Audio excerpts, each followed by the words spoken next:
Hola, buenas tardes. Estamos aquí en Empleos TV y ya estamos de regreso con nuestra agenda del empleo. Hoy vamos a tratar un tema súper interesante que tiene que ver con la ética, que tiene que ver con la honestidad.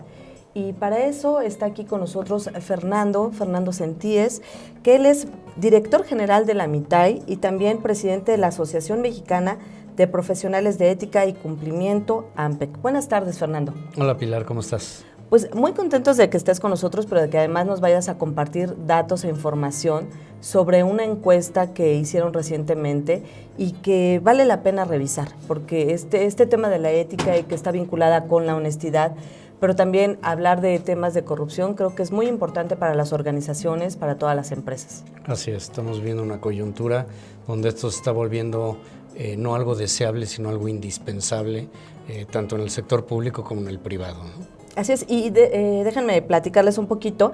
Esta encuesta se llama Tendencias de Honestidad en América Latina y hay temas que nos llamaron la atención a nosotros que tienen que ver con cómo elevar la ética organizacional. ¿Qué entendemos por esto, Fernando? Mira, sí, la idea y nuestra misión es precisamente, pues tal como lo dice, elevar la cultura en las organizaciones, que como lo mencioné, tanto las públicas como las privadas.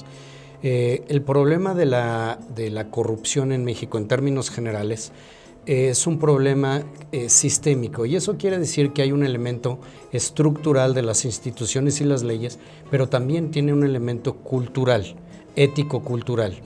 Y hemos tratado de combatirlo desde nada más creación de nuevas instituciones como el INAI o la Secretaría de la Función Pública, etcétera, o creando nuevas leyes.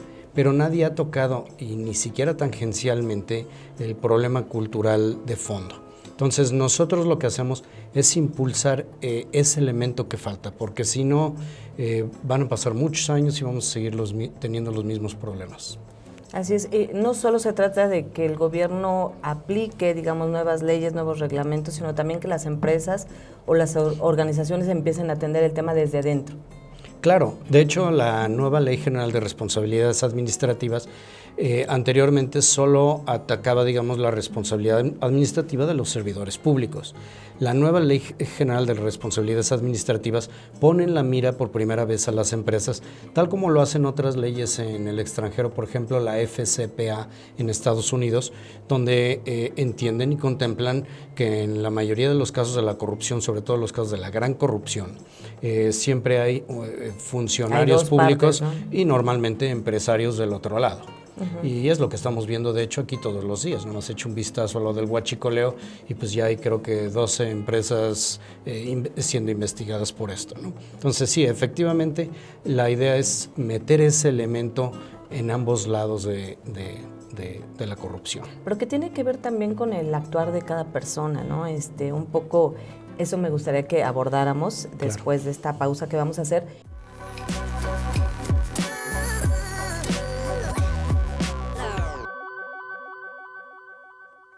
Bueno, estamos de regreso aquí en Empleos TV y en Agenda del Empleo con Fernando Sentíes y estamos platicando, Fernando, dejamos un tema ahí de revisar.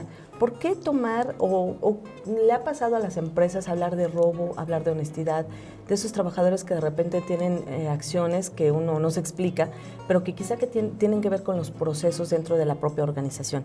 Entonces, aquí me gustaría que nos platicaras un poquito cuáles son los resultados de esta encuesta y en qué situación se encuentra México.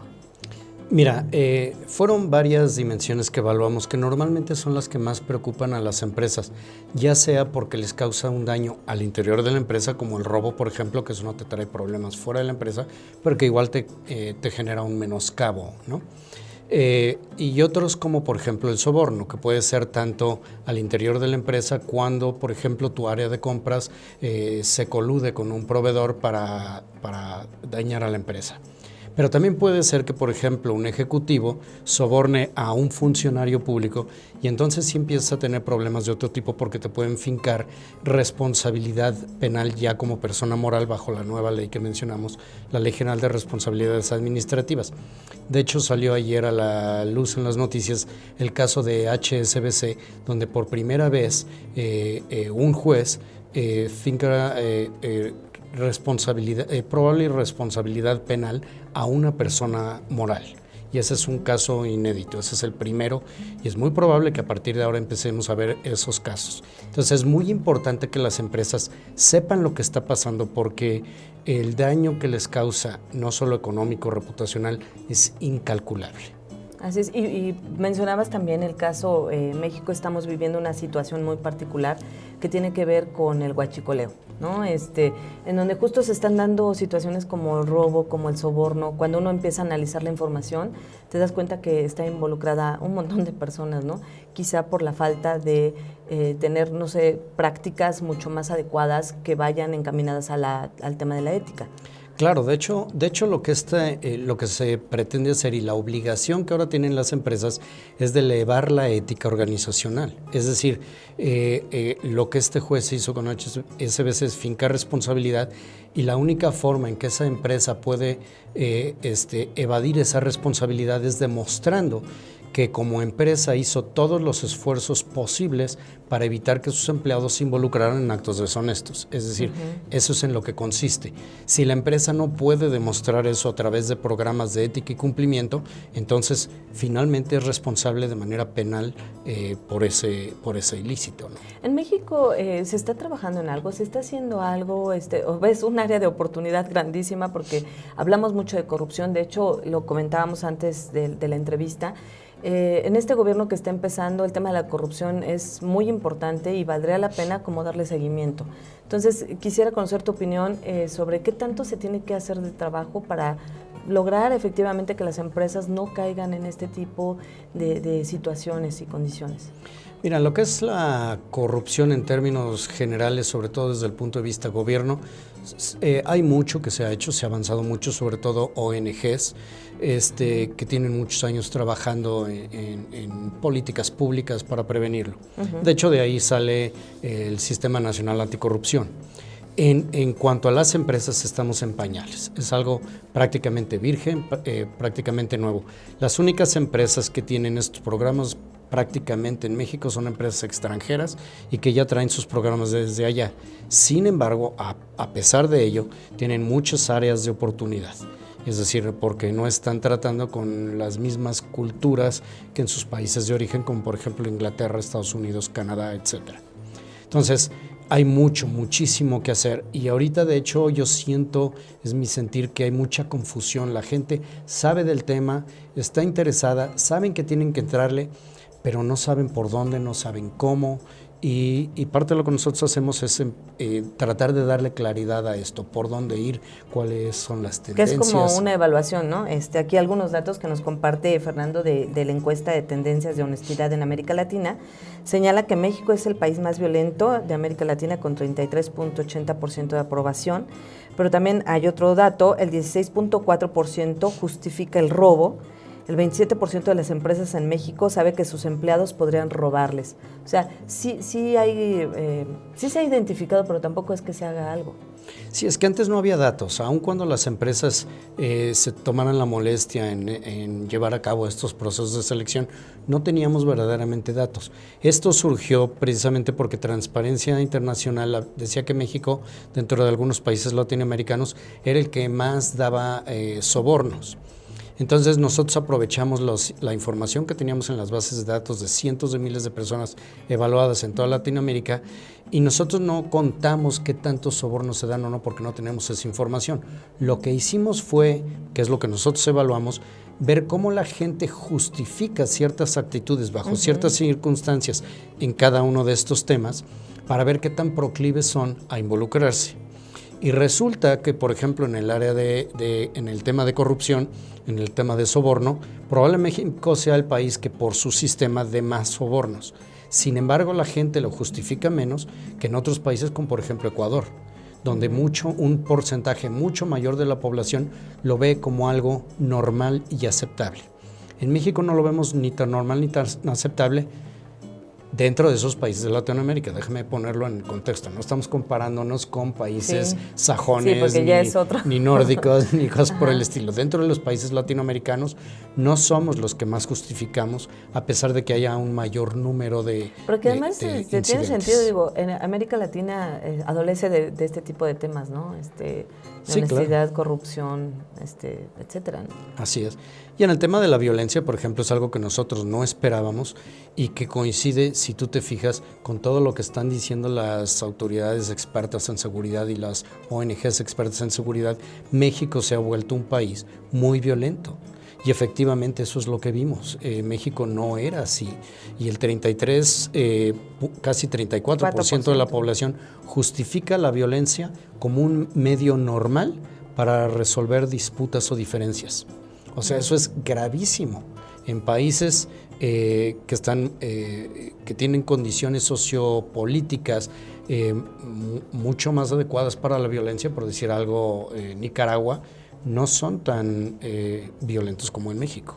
O sea, en México, y lo vemos desde el diálogo en las redes sociales, como son puros ataques.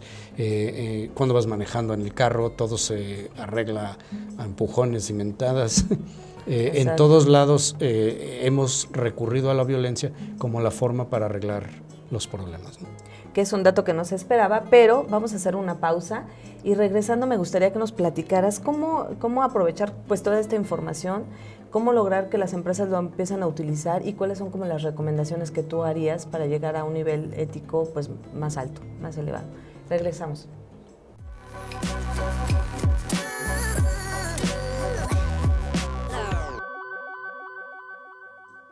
Ya estamos de regreso en Empleos TV, aquí en Agenda del Empleo. Está con nosotros Fernando Sentíes, platicando sobre temas de honestidad, temas de ética.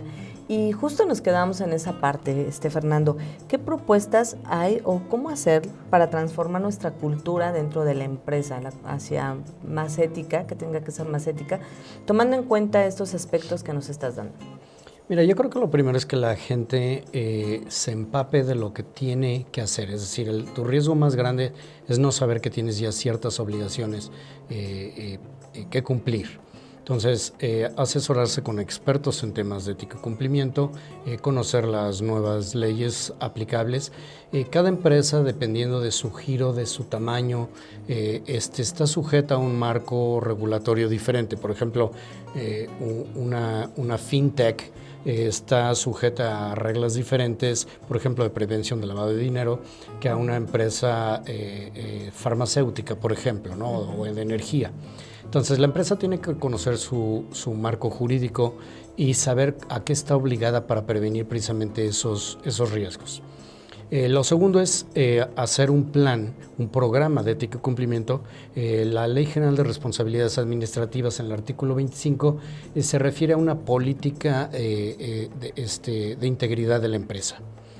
Ahí te pone la ley, de hecho, 6 requisitos con los que tienes que cumplir mínimo. Y que de hecho la ley mexicana es muy débil comparada con otras legislaciones. Pero vamos a suponer que tú fueras una empresa mexicana, una empresa mediana o pequeña. Tienes que conocer cuando menos esos riesgos a los que estás sujeta y implementar ese programa de integridad. La tercera fase sería un programa de monitoreo y de evaluación de tu programa, es decir, porque finalmente tú tienes que demostrar que estás transformando la cultura dentro de tu empresa. Entonces tienes que tener indicadores de medición y tener procesos para poder revisarlo como cualquier otro programa de mejora continua. Aquí, ¿cómo integras todo eso ya sumando a los colaboradores? Es decir, se da capacitación, ¿cómo transmites esa cultura que debe tener la organización con alto nivel de ética? Bueno, de hecho, 3 de esos requisitos que traen todos los programas o todos los lineamientos que generan desde la OCDE hasta la Ley General de Responsabilidades Administrativas tienen que ver con los empleados, es decir, porque los riesgos vienen directamente de los empleados. Entonces, el primero es tener esfuerzos para evitar contratar gente deshonesta en la empresa. Tú tienes que llevar a cabo procesos de selección eficaces para reducir esos riesgos. El segundo es capacitación, es decir, tú tienes que capacitar a la gente específicamente en temas de ética y cumplimiento, que la gente sepa cuáles son los riesgos, qué es lo que debe de hacer y no de hacer. Pero es responsabilidad de la empresa decírselos porque el empleado no lo va a adivinar. Otros que tienen que ver con los empleados es, por ejemplo, tener líneas de denuncia anónima que garanticen que no va a haber represalias contra las personas que den el paso adelante y denuncien irregularidades dentro de la empresa. Entonces, fuera de otros puntos como controles internos que tienen que ver más con contabilidad, auditoría, etcétera, mucho tiene que ver con los empleados. Entonces, de manera inevitable, incluye a todos los empleados de la empresa de una manera o de otra. Así es. Pues no sé, algo más que se me esté escapando comentar, porque vemos que, te decía al principio, ustedes eligieron el robo, el soborno, la lealtad, uso de sustancias, respeto al orden social, violencia y fraude como los temas más importantes en las empresas. ¿Se tienen que agregar algunos otros más? ¿Qué información de ustedes vamos a tener más adelante? Porque esta es la primera vez que se hace la encuesta. Es correcto. De hecho, ya estamos trabajando en la segunda versión. Y ahí vamos a empezar a tener comparativos. Nosotros tenemos 17 temas que evaluamos y medimos en toda América Latina. Tomamos los más relevantes y aquellos de los cuales tenemos suficientes datos para tener estadísticas altamente confiables. Entonces, estamos trabajando ya sobre esta segunda versión. Vamos a comparar con las mismas dimensiones que tenemos, pero probablemente tengamos también dimensiones nuevas que vamos a poder agregar. Así es. Oye, Fernando, pues te agradezco muchísimo que hayas estado aquí con nosotros y que también nos tengas al tanto de los resultados cuando se tengan aquí, tendencias de honestidad en América Latina, y quedarnos con estos datos, ¿no?, que son también importantes. El 12.48% de los mexicanos justifica el soborno, por ejemplo, y hay que trabajar en eso y hay que verlo. Digo, lo hemos vivido ahorita con la gasolina, los temas de que llegaba ahí la gente y te ofrecía también la gasolina al doble. Bueno, pues hay que tratar de cambiar también nosotros para no entrar en estas estadísticas que hoy nos presentas aquí, y pues estaremos atentos. Muchísimas gracias. Muchísimas gracias. Hasta y luego. Nos despedimos aquí en Empleos TV. Recuerden suscribirse al canal de YouTube, Empleos TV, y este es Agenda del Empleo. Buenas tardes.